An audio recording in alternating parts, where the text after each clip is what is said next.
Hello everyone, good morning to all. नमस्कार आप सभी को बिहार अड्डा 24/7 यूट्यूब चैनल पर आप सभी का बहुत बहुत स्वागत है। मैं हूं प्रियंका, आपकी हिंदी विषय की अध्यापिका, और आज की इस क्लास में हम पढ़ने वाले हैं हिंदी में प्रमुख नाटक और उपन्यास से संबंधित वस्तुनिष्ठ प्रश्न। तो जल्दी से आप सभी लाइव आ जाइए, साथ ही साथ इस लाइव सेशन की लिंक को अपने सारे दोस्तों के साथ शेयर कीजिए, हमारे यूट्यूब चैनल को सब्सक्राइब कीजिए एंड कमेंट बॉक्स में मुझे बताइए कि आपको साहित्य में कौन सा टॉपिक पढ़ना है। ठीक है, तो जल्दी सब लोग लाइव आ जाइए। Good morning to all. Good morning. कैसे आप सभी स्टूडेंट्स, कैसी चल रही है आप लोगों की पढ़ाई? ठीक है, याद रखिए ये क्लास होती है रोज सुबह 11 बजे, हमारी हिंदी लिटरेचर की क्लास। ठीक है, जिसमें हम पढ़ रहे हैं आपका बीपीएससी टीआरई 9-10 से संबंधित। ठीक है, 9-10 का ही लेवल है यहाँ पर, पीजीटी का लेवल मैं अभी नहीं करवा रही हूँ। पीजीटी की क्लास होती है आपकी दोपहर 1 बजे हरि गोपाल सर के द्वारा। ठीक है, चलिए जल्दी से आ जाइए, फिर आरंभ करें हमारी क्लास। कैसे हैं आप सभी student? Good morning Nidhi, Pooja, Shivani, Kavita, Juhi, Premlata. Good morning to all. चलिए तो आरंभ कर देते हैं हमारी क्लास। तो अगर आपने अभी तक अड्डा 24/7 ऐप डाउनलोड नहीं किया है तो सबसे पहले तो इस ऐप को डाउनलोड कीजिए। ठीक है, और उसके बाद हमारे YouTube चैनल को सब्सक्राइब कीजिए। अब यहाँ पे आपको जानकारी देंगे थोड़े से हमारे बैच के रिगार्डिंग। तो ऐसे स्टूडेंट जो हर एक टॉपिक को डिटेल से पढ़ना चाहते हैं, हम सभी जानते हैं कि अगर आप हमारे एग्जाम में एमसीक्यूज क्वेश्चन आने हैं, लेकिन एमसीक्यूज क्वेश्चन हमसे कब बनेंगे? जब हमें उसका डिटेल जो है डिटेल थ्योरी पता होगी। आदिकाल कौन है, आदिकाल कब से कब तक का रहा, आदिकाल के कवि कौन है, वैसे ही सेम भक्ति काल, वैसे ही सेम हो जाएगा आपका रीतिकाल।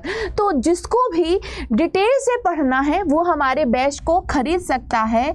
बैच का नाम है अयाची। ठीक है, और इसमें आपको हर एक टॉपिक के पहले हम परिभाषा पढ़ाएंगे, फिर उसके बाद उसके उदाहरण पढ़ाएंगे, उसके बाद उसके प्रकार जानेंगे, और जब हमारा पूरा कॉन्सेप्ट जो है वो क्लियर हो जाएगा तब हम लास्ट में उसके एमसीक्यूज करेंगे। ठीक है, तो इस प्रकार से हमारे एमसीक्यूज ज़्यादा से ज़्यादा सही हो जाएंगे। ठीक है, अब अगर आपको मात्र 9-10 का बैच लेना है या 6 to 8 का, तो उसकी जो फीस है वो है आपकी 919 रुपये। मात्र 919 रुपये में आपको 9-10 का बैच मिलेगा।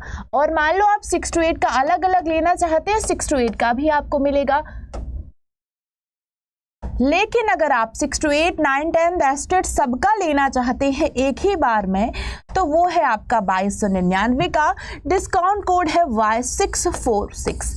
इस कोड को जब आप अप्लाई करेंगे तब आपको डिस्काउंट मिलेगा। ठीक है, चलिए तो आरंभ कर देते हैं यहाँ से हम अपना पहला प्रश्न। सभी स्टूडेंट को प्रश्न पे गौर करना है। पहला प्रश्न है, उपेंद्र नाथ अश्क रचित जोक किस प्रकार की एकांकी है? उपेंद्र नाथ अश्क रचित जोक किस प्रकार की एकांकी है? प्रतीकात्मक है, एक सामाजिक व्यंग है, मनोवैज्ञानिक है, या राजनीति व्यंग है? तो हमने कल ही पढ़ा है मनोविश्लेषण, मनोवैज्ञानिक आपके लेखक के बारे में, इलाचंद्र जोशी के बारे में। ठीक है, उपेंद्र नाथ अश्क, तो यहाँ पर जो एकांकी क्या होती है? एकांकी मतलब होता है एक अंक वाला नाटक। ठीक है, एकांकी मतलब एक अंक वाला नाटक। आप पढ़ेंगे एकांक, सबसे सर्वश्रेष्ठ एकांकीकार हिंदी साहित्य में है डॉक्टर राम कुमार वर्मा, और इसका सही जवाब हो जाएगा जो जोक है वो एक सामाजिक व्यंग है। ठीक है, जोक है जो एक सामाजिक व्यंग है, तो विकल्प बी यहाँ पर सही जवाब हो जाएगा। इसके बाद हम अगले प्रश्न पे आएंगे। तो प्रश्न है, सूखा सरोवर नाट्य कृति किसकी है? सूखा सरोवर उदय शंकर भट्ट, लक्ष्मी नारायण मिश्र, उपेंद्र नाथ अश्क, या फिर लक्ष्मी नारायण लाल? अब यहाँ हमसे पूछा है नाट्य कृति, तो हम नाटक पे अगर हम जाएं तो यहाँ पे सही जवाब हो जाएगा लक्ष्मी नारायण लाल। ठीक है, अब उपेंद्र नाथ अश्क का अभी हमने देखा है रचना जोक है। ठीक है, लक्ष्मी नारायण का हमने पढ़ा है सिंदूर की होली। सिंदूर की होली इनके द्वारा रचित नाटक है। उदय शंकर भट्ट आपने पढ़ा होगा विक्रमादित्य। विक्रमादित्य जो है वो उदय शंकर भट्ट की रचना है। यहाँ पर सही जवाब हो जाएगा लक्ष्मी नारायण लाल।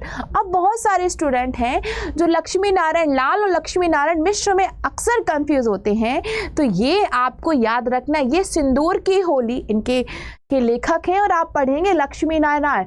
रक्त कमल आप आगे उनकी रचना पढ़ेंगे तो उसके लेखक है लक्ष्मी नारायण लाल। और जो सूखा सरोवर है वो भी विकल्प डी यानी लक्ष्मी नारायण लाल की ही रचना है। हमारा डी सही जवाब हो जाएगा। अब अगले प्रश्न पे अगर हम देखें तो प्रश्न है नाटक को रोमांस के कटघरे से निकालकर, नाटक को रोमांस के कटघरे से निकालकर आधुनिक भावबोध के साथ संबंध कराने वाले नाटककार कौन है? जयशंकर प्रसाद, उपेंद्र नाथ अश्क, मोहन राकेश या फिर लक्ष्मी नारायण मिश्र। तो इस प्रश्न का सही जवाब हो जाएगा आपका उपेंद्र नाथ अश्क। ठीक है, अब जयशंकर प्रसाद के अगर हम नाटक पे चर्चा करें तो स्कंदगुप्त आपने सुना होगा, स्कंदगुप्त, चंद्रगुप्त, अजात शत्रु, जन्मेजय का नाग यज्ञ, ध्रुव स्वामिनी, ये सभी जो नाटक हैं वो जयशंकर प्रसाद के नाटक हैं। मोहन राकेश के नाटक आधे अधूरे, आधे अधूरे, ठीक है, आपने पढ़ा है आषाढ़ का एक दिन, लहरों का राजहंस, ये सभी मोहन राकेश के नाटक हैं। लक्ष्मी नारायण मिश्र पे हम अभी चर्चा कर चुके हैं, सिंदूर की होली। सही जवाब हो जाएगा विकल्प भी, उपेंद्र नाथ अश्क ने ही हमारे हिंदी साहित्य के जो नाटक है उनको रोमांस के कटघरे से निकालकर आधुनिक भावबोध के साथ संबंध किया है। विकल्प B is the right answer. चलिए अगले प्रश्न पे देखिए, तो प्रश्न है मुक्तिपथ नाटक के रचयिता कौन है?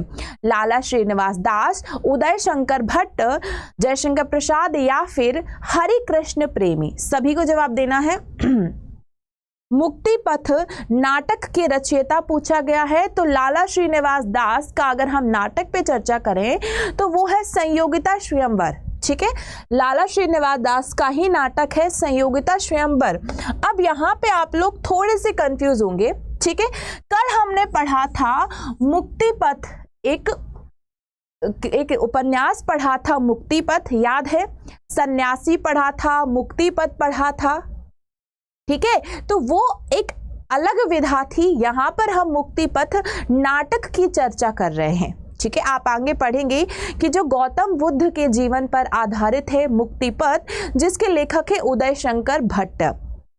तो विकल्प यहाँ पर बी सही जवाब हो जाएगा। श्रीनिवास दास का हमने चर्चा कर ली है, संयोगिता स्वयंवर हो जाएगा। ठीक है, हरि कृष्ण प्रेमी की रचना हो जाएगी आहुति, जयशंकर प्रसाद का हो जाएगा ध्रुव स्वामिनी। राइट आंसर हो जाएगा विकल्प बी, उदय शंकर भट्ट। अब अगला प्रश्न है कर्तव्य नाटक के लेखक कौन है? कर्तव्य नाटक सेठ गोविंद दास, लक्ष्मी नारायण मिश्र, भारतेंदु हरिश्चंद्र या फिर वियोगी हरि।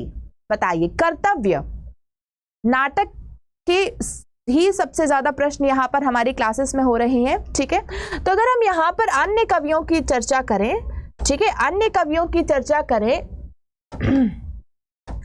तो वियोगी हरि को हम पढ़ चुके हैं, कल ही पढ़ा है। भारतेंदु को हम पढ़ चुके हैं, लक्ष्मी नारायण मिश्र पे हम चर्चा कर चुके हैं। कर्तव्य जो नाटक है वो सही जवाब हो जाएगा सेठ गोविंद दास। विकल्प ए हमारा सही जवाब हो जाएगा, सेठ गोविंद दास का ही रचना है कर्तव्य नामक नाटक। आप पढ़ेंगे आगे शारदिया, कोणार्क। ठीक है, चलिए अगले प्रश्न पे आइए। तो हमारा प्रश्न है दुमदार आदमी के रचनाकार कौन है? दुमदार आदमी आप पढ़ेंगे कि ये एक हास्य व्यंग है। ठीक है, दुमदार आदमी वियोगी हरि, इलाचंद्र जोशी, जीपी श्रीवास्तव या फिर उपेंद्र नाथ अश्क। बताइए, अगर आप लोगों को जवाब पता है तो बहुत अच्छी बात है, लेकिन अगर नहीं पता है तो नोट कर ले या फिर स्क्रीनशॉट ले लें। सोनी हमारी पेड क्लास जो है वो डेली चल रही है, आपकी दोपहर 3 बजे क्लास होती है हमारी। ठीक है, रीना यादव गुड मॉर्निंग। चलिए जल्दी जल्दी से प्रश्नों के जवाब दीजिए। दुमदार आदमी जो है वो एक व्यंग्यात्मक नाटक है जिसके राइटर हैं जीपी श्रीवास्तव। विकल्प सी हमारा सही जवाब हो जाएगा, जीपी श्रीवास्तव। ठीक है, चलिए अगले प्रश्न पे आइए। तो हमारा अगला प्रश्न पूछा गया है, उपेंद्र नाथ अश्क के द्वारा रचित नाटक कौन सा है? जय पराजय, छठा बेटा, लौटता हुआ दिन। तीन विकल्प आपको दिए हैं। उपेंद्र नाथ अश्क, जिनके अभी अभी हमने एकांकी पे बात की है, जोक नामक एकांकी के लेखक हैं उपेंद्र नाथ अश्क, जिन्होंने आपकी नाटक भी लिखे हैं, उपन्यास भी लिखे हैं और कहानियां भी लिखी हैं, उपेंद्र नाथ अश्क। ठीक है, अब यहाँ हम देखें तो जय पराजय भी उनका नाटक है, छठा बेटा भी उनका नाटक है, लौटता हुआ दिन। तो ये जितने भी आप नाटक देख रहे हैं ये सभी हैं आपके उपेंद्र नाथ अश्क के नाटक। ठीक है, विकल्प यहाँ पर डी हमारा सही जवाब हो जाएगा। चलिए अगले प्रश्न पर आइए। तो हमारा अगला जो प्रश्न है, प्रसिद्ध नाटक अंजो दीदी के लेखक कौन है? अंजो दीदी ये नाटक बहुत प्रसिद्ध हुआ था, तो बताइए उदय शंकर भट्ट, भीष्म साहनी, जयशंकर प्रसाद या फिर उपेंद्र नाथ अश्क? सभी को जवाब देना है। सेशन को लाइक, शेयर एंड हमारे यूट्यूब चैनल को सब्सक्राइब करना है। और यहाँ पर अगर हम देखें तो आपने जयशंकर प्रसाद के नाटक पढ़ लिए, इनकी रचनाएं हैं, इन्होंने कविताएं भी लिखी हैं, कहानियां भी लिखी, उपन्यास भी लिखे हैं और नाटक भी लिखे हैं। भीष्म साहनी, कल ही हमने इनकी रचना पढ़ी थी तमस नाम से, जो कि एक धारावाहिक के रूप में प्रसारित हुआ है दूरदर्शन पर। उदय शंकर भट्ट हमने अभी अभी पढ़ा हुआ है, सूखा सरोवर और विक्रमादित्य। यहाँ पर सही जवाब हो जाएगा उपेंद्र नाथ अश्क का ही नाटक है अंजो दीदी। विकल्प A is the right answer. अगले प्रश्न पे आइए। तो हमारा प्रश्न है, विष्णु प्रभाकर का नाटक कौन सा है? सीमा रेखा, डॉक्टर, सुबह के घंटे या फिर खंडित रेखाएं? सभी को जवाब देना है। विष्णु प्रभाकर का नाटक कौन सा है? सीमा रेखा, डॉक्टर। डॉक्टर जो नाटक है उसके बारे में आपको बता दें, नरेश मेहता के द्वारा शंकर शेष के द्वारा रचित है। ये एग्जाम में पूछा जा चुका है। ठीक है, और इस प्रश्न का जो सही जवाब है वो है आपका सीमा रेखा। सीमा रेखा जो नाटक है वो है आपका विष्णु प्रभाकर। विष्णु प्रभाकर वही है जिन्होंने आवारा मसीहा के नाम से एक जीवनी लिखी है शरद चंद्र चटर्जी के ऊपर। ठीक है, अब यहाँ पर हम देखें डॉक्टर, तो ये शंकर शेष का है। सुबह के घंटे, खंडित यात्रा, ये जो है वो नरेश मेहता की रचनाएं हैं। ठीक है, आप गौर से देखो तो डॉक्टर नाटक पूछा जा चुका है जो शंकर शेष के द्वारा रचित है। सुबह के घंटे और खंडित यात्रा ये जो है ये नरेश मेहता के द्वारा रचित है। ठीक है, तो यहाँ पर आप लोगों को इसका स्क्रीनशॉट लेना है, सभी स्टूडेंट को इसका स्क्रीनशॉट लेना है। सीमा रेखा जो है वो रचना है, ठीक है, विष्णु प्रभाकर की, और डॉक्टर पूछा जा चुका है वो शंकर शेष के द्वारा रचित है। चलिए अगले प्रश्न पर आइए। तो हमारा अगला प्रश्न है, महाभारत की कथा पर आधारित नाटक कौन है? महाभारत की कथा पर आधारित नाटक आपने पढ़ा होगा, कोणार्क नाटक, जगदीश चंद्र माथुर। ठीक है, जगदीश चंद्र माथुर का नाटक है कोणार्क, ये भी पूछा जा चुका है। अंधा युग, धर्मवीर भारती के द्वारा रचित। ठीक है, धर्मवीर भारती के द्वारा रचित नाटक है अंधा युग, जो कि महाभारत की कथा पर आधारित है। आधे अधूरे इसके बारे में पूछा जा चुका है। इसमें दिखाया गया है कि किस प्रकार वर्तमान परिस्थितियों में जो संयुक्त परिवार हैं वो एकदम टूटते जा रहे हैं। ठीक है, आधे अधूरे नाटक के लेखक हैं आपके मोहन राकेश। मोहन राकेश सही जवाब हो जाएगा इस प्रश्न का विकल्प सी, अंधा युग, जो कि धर्मवीर भारती की रचना है। चलिए अब यहाँ पर हम देखेंगे तो कोणार्क जो है वो जगदीश चंद्र माथुर की रचना है। याद रखना, कोणार्क जगदीश चंद्र माथुर के द्वारा रचित है और अंधी गली जो है वो उपेंद्र नाथ अश्क के द्वारा रचित है। इसका भी आप लोग स्क्रीनशॉट लेके रखना है सभी स्टूडेंट को। ठीक है, पूछा जा चुका है आपके मोहन राकेश के नाटक लहरों का राजहंस, आधे अधूरे, आषाढ़ का एक दिन। ठीक है, चलिए अब यहां से पूछा है रीना जी ने अंधा युग में कौन सा समास है। तो रीना जी अगर हम बात करें तो यहां पर हम युग की क्या करें, युग के बारे में बात कर रहे हैं तो ये हो जाएगा कर्मधारय समास।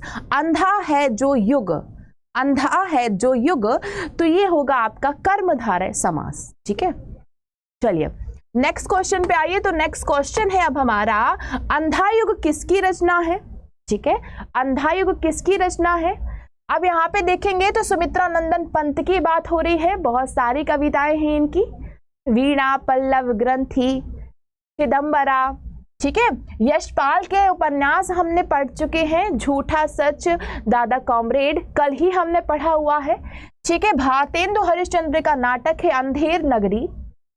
ठीक है, अब यहाँ पर अंधा युग जो है धर्मवीर भारती की रचना है, ये हमारा सही जवाब हो जाएगा।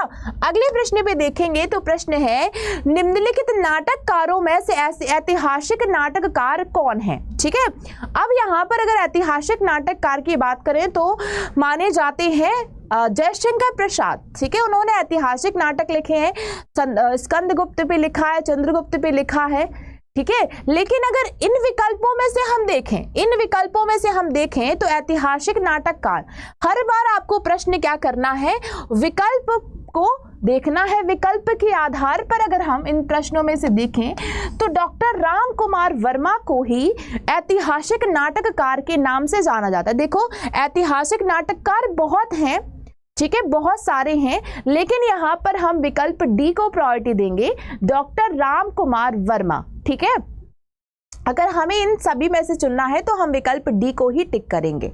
आपने पढ़ा होगा डॉक्टर राम कुमार वर्मा ने आदिकाल को संधि काल एवं चारण काल की संज्ञा दी है। ठीक है, अगले प्रश्न पे आइए। तो हमारा अगला प्रश्न है, डॉक्टर नामक कृति की रचना विधा क्या है?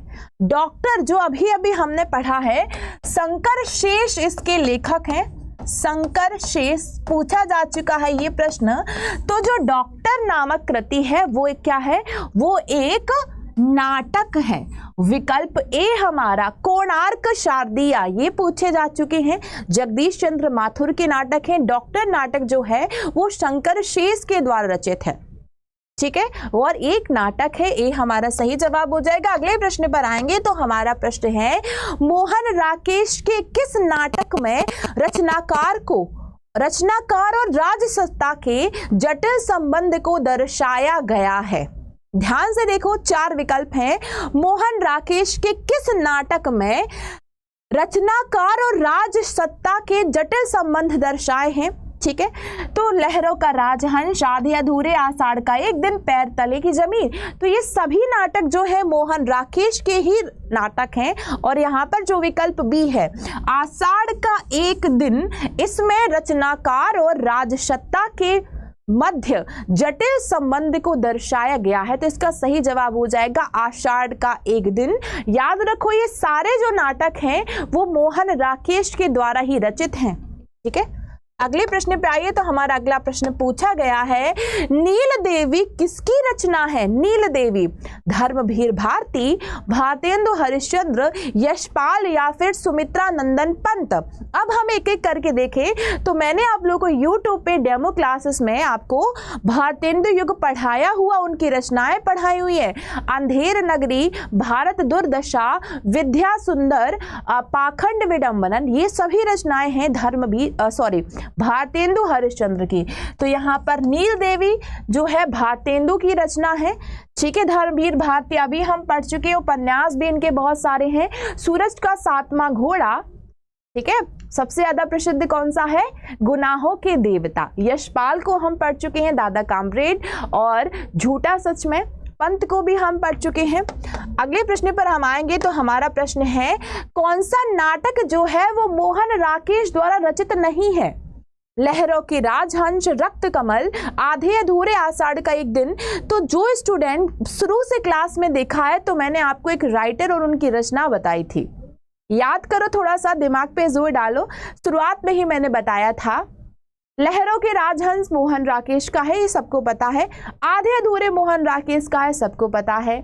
आषाढ़ का एक दिन, अब रक्त कमल उनका नहीं है, लेकिन आपको बताना है कि रक्त कमल जो है वो किसका नाटक है? रक्त कमल। ठीक है, B is the right answer, सभी को पता है। लेकिन यहां पर अगर हम देखेंगे ठीक है, अगर हम यहाँ पे देखें तो रक्त कमल जो है वो लक्ष्मी नारायण लाल का नाटक है। लक्ष्मी नारायण लाल, याद रखना, लक्ष्मी नारायण मिश्र नहीं टिक कर देना, सही जवाब हो जाएगा लक्ष्मी नारायण लाल। विकल्प B is the right answer. अब अगले प्रश्न पे हम देखेंगे तो प्रश्न है विश्वामित्र नाटक के लेखक कौन है? विश्वामित्र लक्ष्मी नारायण लाल, उदय शंकर भट्ट, लक्ष्मी नारायण मिश्र या फिर हरि कृष्ण प्रेमी। विश्वामित्र नाटक के लेखक। अब विश्वामित्र शब्द का संधि हम अगर देखें तो विश्व धन अमित्र हो जाएगा। ठीक है, विश्व धन अमित्र हो जाएगा। अमित्र का तात्पर्य यहाँ पे शत्रु है, तो यहां से हो जाएगा प्रथम शब्द का अंतिम अक्षर आ, द्वितीय शब्द का प्रथम अक्षर है आ, तो इन दोनों का जब मेल होगा तो बनेगा दीर्घा। ये है आपकी दीर्घ स्वर संधि। कई बार परीक्षाओं में पूछा गया है विश्वामित्र, तो विश्व धन अमित्र इसका सही जवाब हो जाएगा। ठीक है, अब हम इसके नाटक पे अगर बात करें तो ये जो रचना है उदय शंकर भट्ट की ही रचना है। ठीक है, विकल्प B is the right answer. Lakshmi Narayan Lal हम पढ़ चुके हैं, रक्त कमल, लक्ष्मी नारायण मिश्र सिंदूर की होली। ठीक है, इनमें कोई भी कंफ्यूजन आपको नहीं होनी चाहिए।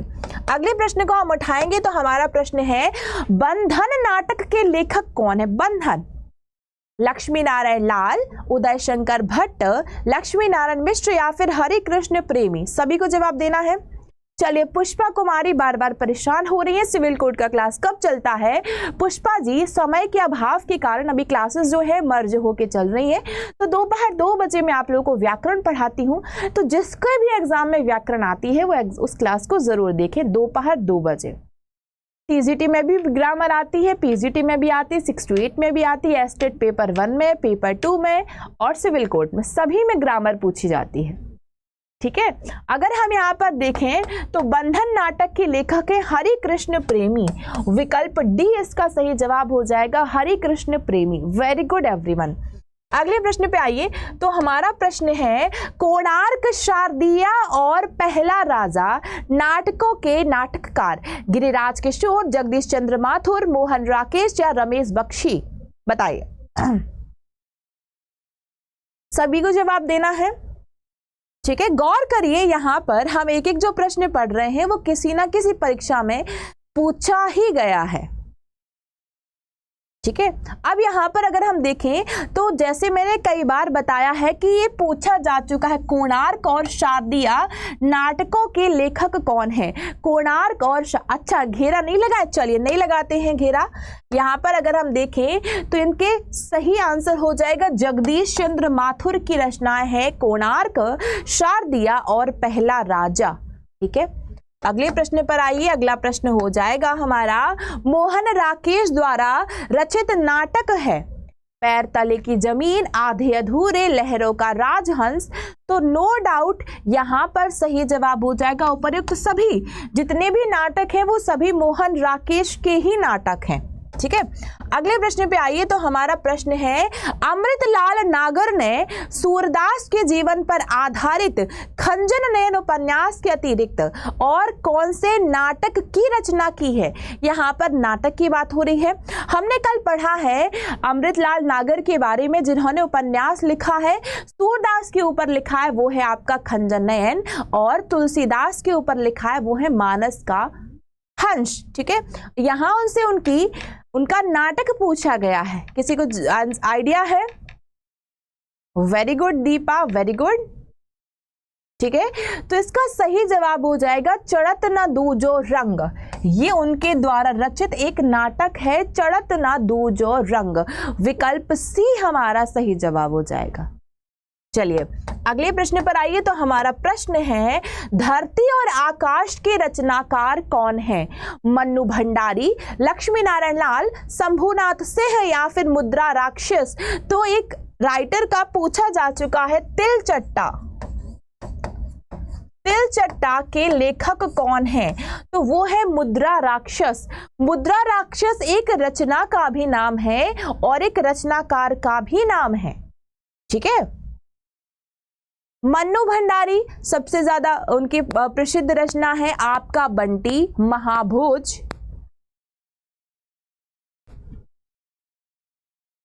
ठीक है। अब यहाँ पर हम देखें तो हमारे प्रश्न का सही जवाब हो जाएगा शंभुनाथ सिंह।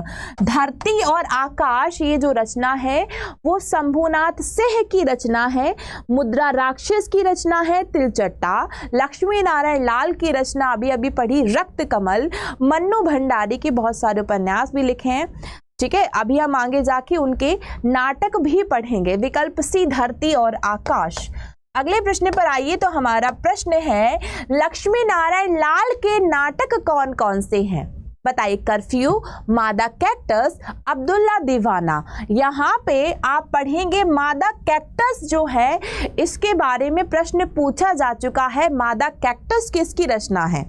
आप देख सकते हैं एक प्रश्न में हमें कई सारे प्रश्न देखने को मिलते हैं। अगर जो स्टूडेंट इस क्लास को बहुत ही ज़्यादा कॉन्सेंट्रेट होकर देखेंगे और वो प्रीवियस ईयर्स के पेपर उठाएंगे और प्रीवियस क्लासेस जो देखेंगे तो मोस्ट ऑफ द क्वेश्चन ऐसे हैं जो एग्जैक्ट पूछे गए हैं, बिल्कुल भी घुमाया नहीं गया है। वैसे भी TRE 2.0 का जो प्रश्न पत्र था वो सामान्य ही था, ना हम उसको कठिन कहेंगे ना हम उसको सरल कहेंगे, सामान्य स्तर ही था। लेकिन TRE 1.0 का जो हिंदी TJT का पेपर था वो थोड़ा सा सामान्य से अधिक था, मतलब थोड़ा सा कठिन था। ठीक है, अब ये जो कर्फ्यू भी उनका नाटक है, मादा कैक्टस भी उनका नाटक है, ठीक है, अब्दुल्ला दीवाना भी उनका नाटक है और आंसर का क्या हो जाएगा? उपरोक्त सभी। विकल्प डी हमारा सही जवाब हो जाएगा। अगले प्रश्न पर आएंगे तो हमारा प्रश्न है एक और अजनबी नाटक के लेखक कौन है? मन्नू भंडारी, उषा प्रियंवदा, मृदुला गर्ग या फिर महादेवी वर्मा। पूछा जा चुका है उषा प्रियंवदा द्वारा रचित वापसी जो है वो किस विधा में लिखी गई है? उषा प्रियंवदा की जो रचना है वापसी, उसकी विधा क्या है? तो वापसी एक कहानी है। ठीक है, याद रखना, वापसी जो है वो एक कहानी है जो उषा प्रियंवदा के द्वारा रचित है। ठीक है, और इसका सही जवाब हो जाएगा मृदुला गर्ग। मन्नू भंडारी हम पढ़ ही चुके हैं। महाभोज, आपका बंटी, बहुत सारी रचनाएं हैं उनकी।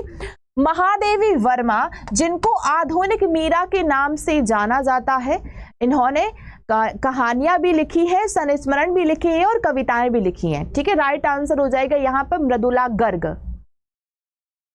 ठीक है, चलिए मैम मैं 3.0 के लिए देख रही हूँ। ठीक, हाँ 3.0 की ही क्लास है ये जो क्लास है वो बेसिकली 3.0 के लिए ही है।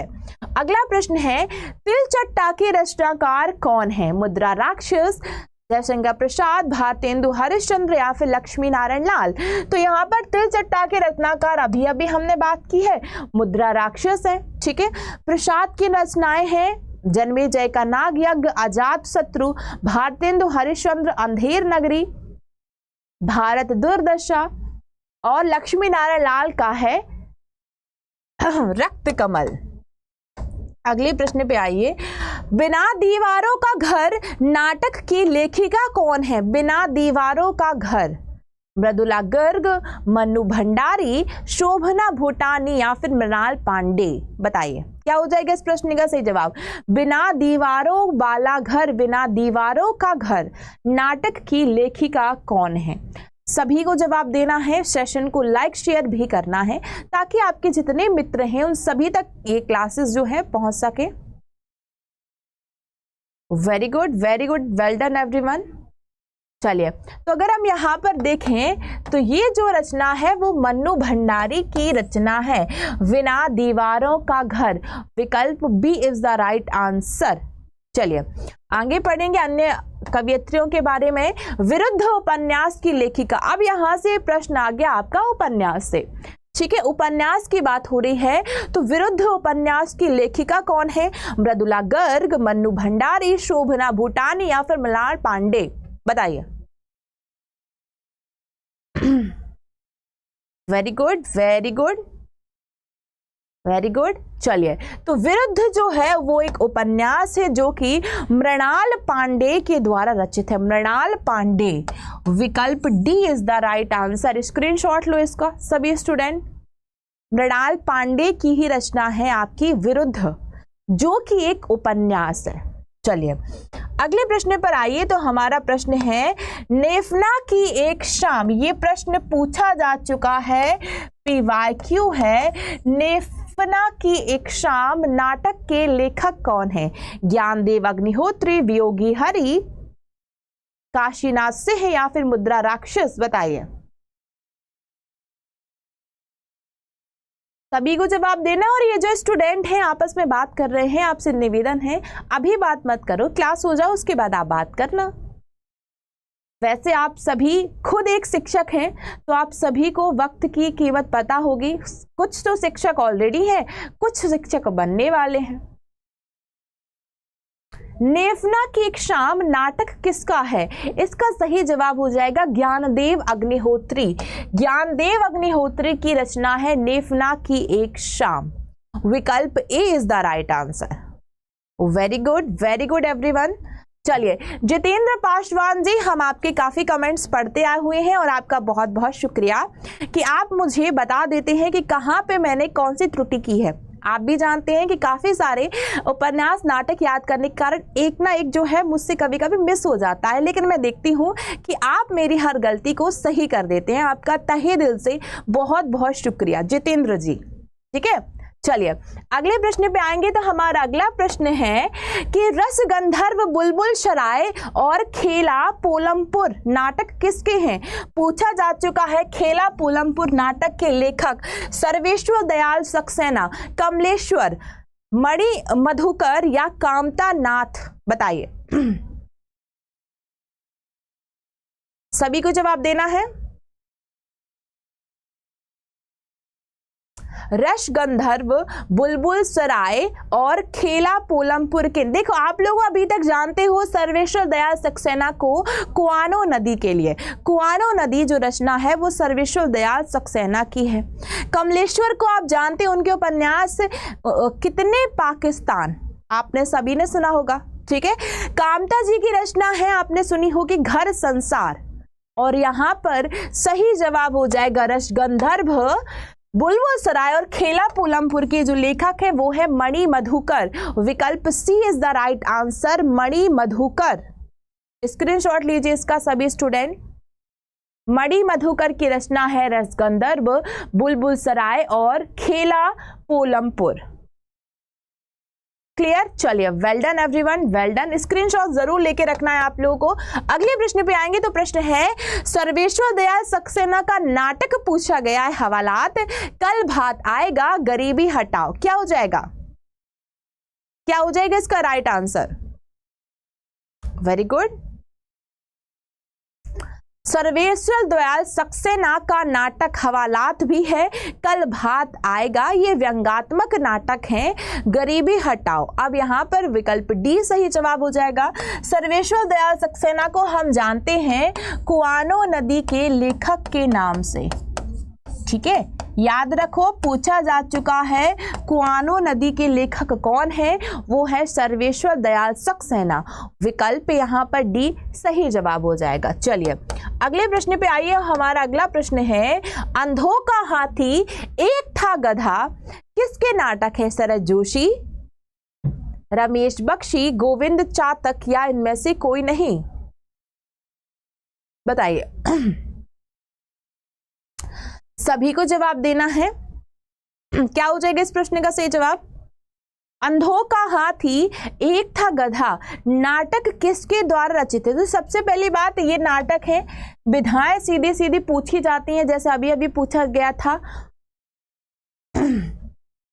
राइट आंसर हो जाएगा शरद जोशी। शरद जोशी की ही रचना है अंधों का हाथी और एक था गधा इत्यादि। चलिए अगले प्रश्न पर आइए। तो हमारा प्रश्न है अधूरी आवाज नाटक किसका? अधूरी आवाज, कमलेश्वर, कामतानाथ, मणि मधुकर या फिर शील? अधूरी आवाज, आवाज के पर्यायवाची रव भी होता है, ध्वनि होता है, नाद होता है।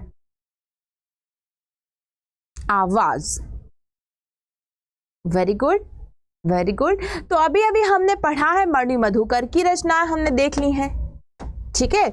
और ये अधूरी आवाज जो है वो लेखक जो जाने जाते हैं उपन्यास कितने पाकिस्तान के नाम से, उनकी ही रचना है, यानी कमलेश्वर की रचना है अधूरी आवाज। विकल्प A is the right answer. ठीक है, चलिए, वेरी गुड। अगले प्रश्न पे आइए। तो हमारा प्रश्न है, निम्नलिखित नाट्य रचनाओं को उनके रचयिताओं से सुमेलित कीजिए।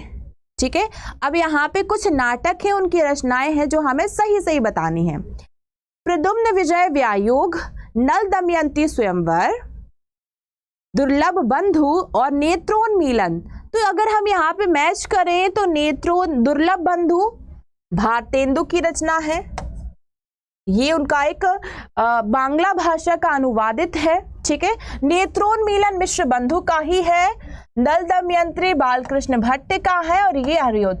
इसमें कुछ भी हमें मैच नहीं करना है। ठीक है, सारे ऑप्शन सारे जो है वो क्रमानुसार बिल्कुल सही हैं, सारे सही हैं। आप इसका स्क्रीनशॉट लीजिए। कोई बात नहीं रीना, हम लोग पढ़ ही रहे हैं। ठीक है, हम लोग पढ़ ही रहे हैं, चीजों को सीख ही रहे हैं, तो अगर गलत हो जाता है तो हमें निराश नहीं होना है। तो यहाँ पे सारे जो है वो मैच ऑलरेडी वो मैच ही हैं। ठीक है, स्क्रीनशॉट बस लेना है। अब अगला हम देखते हैं। तो यहाँ पर हमें नाटक और नाटककार हैं उनका सही मिलन करना है। बहुत आसान सा है। 35 में कोई ऑप्शंस नहीं है। आप लोग जब बचपन में देखते थे सही जोड़ी मिलाइए, सही जोड़ी टाइप का यहाँ पे प्रश्न है। चलिए इसको देखते हैं। रामायण महानाटक प्राणचंद्र चौहान का है। ठीक है, ये हम पढ़ ही चुके हैं। रामायण महानाटक किसका है? प्राणचंद्र चौहान का है। आनंद रघुनंदन आपने पढ़ा होगा, आचार्य रामचंद्र शुक्ल ने हिंदी का प्रथम नाटक आनंद रघुनंदन को बताया है, जिसके लेखक हैं विश्वनाथ सिंह। ठीक है, नहुष जो रचना है वो गोपाल चंद्र गिरधर दास, जो कि भारतेंदु हरिश्चंद्र के पिता हैं, उनकी रचना है। अब यहाँ अगर हम देखें तो पाखंड विडंबन जो है वो भारतेंदु हरिश्चंद्र की रचना है, जो कि बांग्ला का एक अनुवाद है। ठीक है, यहाँ पर आपको इसका स्क्रीनशॉट लेना है। रामायण महानाटक प्राणचंद्र चौहान है, पूछा जा चुका है। ठीक है, आंसर क्या हो जाएगा? बी, सी, डी और A. Very good, very good. Ragini Yadav, कल टेस्ट में 68 नंबर सही था। Well done. चलिए अगले प्रश्न पे आइए। तो हमारा प्रश्न है, सही युग्म नहीं है हरि कृष्ण प्रेमी, जयशंकर प्रसाद, लक्ष्मी नारायण मिश्र या फिर वृंदावन लाल वर्मा। बताइए। कामना जी, दिल घबराने लगता है जब गलती होती है। तो यहाँ थोड़ी आपसे, यहाँ तो आप लोग चीजों को सीख ही रहे हो ना। तो क्लास में आपका कोई टेस्ट थोड़ी चल रहा है। जब टेस्ट होगा तो मैं आपको बताऊंगी कि आज आपका टेस्ट है, वो क्वेश्चंस कराऊंगी जो आप पहले पढ़ चुके होंगे। लेकिन अभी कोई टेस्ट नहीं चल रहा है, तो अपनी धड़कनों को शांत रखो। ठीक है, अभी आपका टेस्ट नहीं चल रहा है। ठीक है, सीख रहे हैं हम लोग चीजों को। हरे कृष्ण प्रेमी रक्षाबंधन उनका है, वेरी गुड। जयशंकर प्रसाद की रचना है कामना, वेरी गुड। लक्ष्मी नारायण मिश्र की रचना है राक्षस का मंदिर, बिल्कुल सही है। लेकिन वृंदावन लाल वर्मा का जो है राजयोग नहीं है। वृंदावन लाल वर्मा को हम जानते हैं मृगनयनी उपन्यास के लिए और झांसी की रानी उपन्यास के लिए। अब राजयोग किसकी रचना है? तो राजयोग जो रचना है वो लक्ष्मी नारायण मिश्र की रचना है। याद रखना, राजयोग जो है वो लक्ष्मी नारायण मिश्र की रचना है। ठीक है, ऐसे ही धीरे धीरे हम और चीजों को सीखेंगे और पढ़ेंगे। अब यहाँ पे आप लोगों एक बात थोड़ा सा समझो कि कुछ स्टूडेंट जो है वो परेशान होते हैं कि मैम हम पढ़ते तो है लेकिन हम क्लास के बाद भूल जाते हैं, पढ़ते तो है लेकिन हम क्लास के बाद भूल जाते हैं। तो सबसे अच्छा है कि एक तरफ आप लिखो कवि, दूसरी तरफ आप एक वो लगाओ उनकी रचना लिखो। ठीक है, तीसरी तरफ आप उनका वर्ष लिखो। तो अगर आप ऐसे दिन में 20-20 भी पढ़ेंगे ना, ठीक है। कामना भी है, रीना जी कामना भी है, और कामायनी तो प्रसिद्ध है, कामायनी तो सबको पता है, जयशंकर प्रसाद का है, लेकिन कामना नामक भी उनकी रचना है। ठीक है। अब यहाँ पर गौर करो, जो स्टूडेंट पूछते हैं कि मैम हम कैसे तैयारी करें, हम भूल रहे हैं, तो आपको पहले तो एक चार्ट बनाना है जिसमें आपको कवि रचना वर्ष, अगर आप इसमें रोज 30 ही बनाएंगे, अगर डेली आप 30 कवि और उनकी रचनाएं ही पढ़ेंगी तो आपको आसानी से याद हो जाएगा। यही एक तरीका है। देखो इसमें ट्रिक्स पे अक्सर हम गलती करेंगे, तो सबसे अच्छा तरीका है इसको याद करो, कॉन्सेप्ट को पहले पढ़ो, फिर धीरे धीरे ज्यादा से ज्यादा एमसीक्यूज करो। एमसीक्यूज हम करवाते है, और मैं कोशिश करती हूं कि जब हमारी सैटरडे स्पेशल मैराथन होती है तो उसमें आपको बिल्कुल डिफरेंट क्वेश्चंस कराऊं, जो आपका लिटरेचर भी हो और जो आपका व्याकरण भी हो। ठीक है, तो ऐसे आप तैयारी करो, ऐसे पढ़ते जाओ। चलिए मैम, परमेश्वर में कौन सा समास है? परमेश्वर परम है जो ईश्वर, परम है जो ईश्वर अर्थात कर्मधारय समास। ठीक है। हाँ, कामना उनकी ही रचना है, कामायनी बिल्कुल अलग है, कामना अलग है। चलिए क्लास जो थी हमारी यहीं तक थी, ताश अब तक डिटेल में पढ़ा देंगे, डोंट वरी, सारा कुछ पढ़ा देंगे। आज की क्लास को हम यहीं तक रखेंगे। ठीक है। अब जो स्टूडेंट हैं जो बेसिक से पढ़ना चाहते हैं उनके लिए बैच है, वो मैंने बता दिया है। मैं कोशिश करूंगी कि आप लोगों को प्रश्न थोड़े से और एक्स्ट्रा लेके आऊं। ठीक है। चलिए, तो अब यहां से हम वो करेंगे, क्लास को हम यहीं पर खत्म करेंगे। ठीक है। और अगर आप लोगों का कोई भी डाउट है किसी भी रचना से संबंधित, तो आप वो डाउट को पूछ सकते हैं। ठीक है।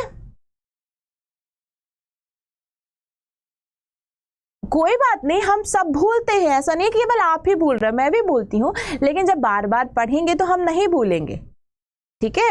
SD यादव BO के लिए इंपॉर्टेंट नहीं है, BO में सिर्फ व्याकरण आनी है। ठीक है। चलिए, अब आपको बैच परचेस करने के लिए जाना है, गूगल पर टाइप करना है @24/7, और जो पहली लिंक है इस पर आपको करना है क्लिक। जैसे आप पहले लिंक पर क्लिक करेंगे सबसे ऊपर आ जाएगा ऑल कोर्सेज, यहाँ तो आप ऑल कोर्सेज पर क्लिक कर देना। ऑल कोर्सेज पर क्लिक करने के बाद यहाँ देखेंगे गवर्नमेंट एग्जाम स्टेट, तो यहाँ आपको सिलेक्ट करना है स्टेट एग्जाम। जैसे आप यहाँ स्टेट एग्जाम को सिलेक्ट करेंगे, आप यहाँ पे गौर करें तो बिहार भी है, पंजाब भी है, वेस्ट बंगाल, आपको क्लिक करना है बिहार। ये रहे बिहार के सारे एग्जाम। आप जो भी एग्जाम खरीदना चाहते हैं, जो भी एग्जाम आप परचेज करना चाहते हैं, वो आप कर सकते हैं। ठीक है। चलिए, मान लो आप 6 to 8 का 9, 10 खरीदना चाहते हैं, और सबसे अच्छी बात है कि मैंने आप लोगों को बताया है कि अभी जो है वो डबल बैलेटिंग का ऑफर चल रहा है। आप लोगों को पता है कि इस बार हमारा लीप ईयर्स पड़ने वाला है, जो फरवरी है वो 29 की पड़ने वाली है, तो लीप ईयर के उपलक्ष्य में आप लोगों के लिए सभी महापेक पर कम से कम 80% का जो है डिस्काउंट मिल रहा है। ठीक है। तो आप इस पे क्लिक करिए। ठीक है। डबल वैलिडिटी मतलब जो आपको 12 महीने रहती थी जो क्लासेस, अब वो 24 महीने यानी 2 साल तक रहेंगी। ठीक है। अब यहां पर बाय नाउ पे जाएंगे, कोड डालेंगे Y646, अप्लाई करेंगे तो ये पड़ेगा आपको मात्र 1999 रुपए में। ठीक है, 1999 रुपए में आपको पड़ेगा। फिर आप कंटिन्यू करेंगे, अपना नाम डालेंगे, फोन नंबर, ईमेल डालेंगे और फिर कंटिन्यू करेंगे। यहाँ आ जाएगा आपका पेमेंट मेथड का ऑप्शन। सबसे अच्छा मौका है, अगर आप लगातार बिहार की एग्जाम्स की तैयारी कर रहे हैं तो आप इस महापैक को लेके रख लें। 2 वर्ष की वैलिडिटी है और साथ ही साथ आपको इसमें सारी क्लासेस मिलेंगी, एस्टेट की, बीपीएससी की, डीएलएड की, बीएड की, बीपीएससी की हर एक एग्जाम की, एस्टेट के हर एक एग्जाम्स की। ठीक है, क्लियर? चलिए, और डिस्काउंट कोड है आपका Y646। बताइए, किसी का कोई डाउट हो, कोई प्रश्न हो तो अब आप लोग मुझसे पूछ सकते हैं। चलिए ma'am please give some tips for BEO exam. SD Yadav, अगर हम बात करें बिहार बीई और एसडीओ एग्जाम्स को लेके तो ये जो है हमारा 100 नंबर का क्वेश्चन आने हैं, 100 नंबर के क्वेश्चंस आने हैं, 100 क्वेश्चंस रहेंगे, 100 मार्क्स रहेंगे। आपको क्वालिफाइंग यूजर का पेपर है तो केवल 30 नंबर चाहिए क्वालिफाइंग के लिए। आपको हिंदी व्याकरण के जो बेसिक होता है जैसे संज्ञा, सर्वनाम, विशेषण, क्रिया, कारक, लिंग, वचन, संधि समास जो बेसिक होती है वही चीजों से आपको क्वेश्चंस पूछे जाने वाले हैं। आप लोग याद रखो, आपके पास पर्याप्त समय रहेगा हिंदी के प्रश्नों को हल करने का। जल्दबाजी में गलती नहीं करना, पहले प्रश्न ध्यान से देखना और विकल्प को समझना। क्या होता है, कई बार क्वेश्चन होते हैं वो विकल्प पे पूरा का पूरा डिपेंड करेंगे। सही आंसर जो है वो विकल्प में दिया ही नहीं है, तब आपको उससे मिलता जुलता आंसर पता होना चाहिए और उसको टिक करना है। ये मत भूलो कि सही आंसर के भरोसे बैठना नहीं है। अगर ऑप्शन जो दिया है उससे मिलता जुलता एक ऑप्शन जरूर दिया होगा तो आपको उस पर टिक करना है, ठीक है। चलिए, हरफन मौला शब्द में समास पूछा गया है। हरफन में मौला, यहां हो जाएगा अधिकरण तत्पुरुष समास। हरफन में मौला अधिकरण तत्पुरुष समास, ठीक है। चंदन सिंह, अभी एग्जाम का कोई भी जानकारी नहीं है, ठीक है। अभी एग्जाम की कोई भी जानकारी नहीं है। और कोई डाउट किसी का विषय से संबंधित? एक व्याकरण का मैराथन, डोंट वरी, सारे मैराथन कराएंगे, व्याकरण का भी कराएंगे, सारा मिक्स कराएंगे।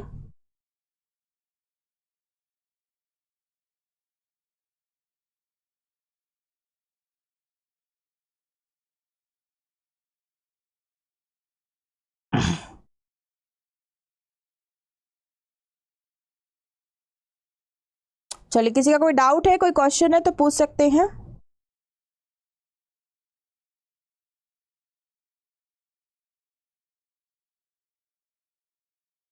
ठीक है, चलिए, यहाँ पे एक प्रश्न पूछा जा रहा है। ब्रज कोकिल, तो आपने पढ़ा है ना सत्यनारायण पांडे, जिनको कवि रत्न कहा जाता है। भारतेंदु के ऐसे लेखक जिन्होंने केवल और केवल ब्रज भाषा में रचनाएं लिखी हैं, उनको कवि रत्न की उपाधि दी गई और उन्हीं को ही ब्रज कोकिल कहा जाता है। सत्यनारायण, कवि सत्यनारायण नाम है उनका, ठीक है। चलिए, टीजीटी पीजी एग्जाम में कितना नंबर? रागनी यादव, आप बीपीएससी की बात करें या एस्टेट की? एस्टेट के क्वालिफाइंग मार्क्स जो हैं वो 50% अंक आपको चाहिए हैं और टीजीटी पीजीटी को कट ऑफ जाएगी। चलिए, तो मिलेंगे हम हमारे नेक्स्ट क्लास में। तब तक के लिए जितने स्टूडेंट हैं वो अपना अपना ध्यान रखें। मिलेंगे अब हमारी दोपहर 2 बजे वाली क्लास में, ठीक है। क्लियर? अलंकार, प्रेमलता अलंकार को पढ़ा देंगे, डोंट वरी। चलिए, ठीक है, bye bye everyone, take care.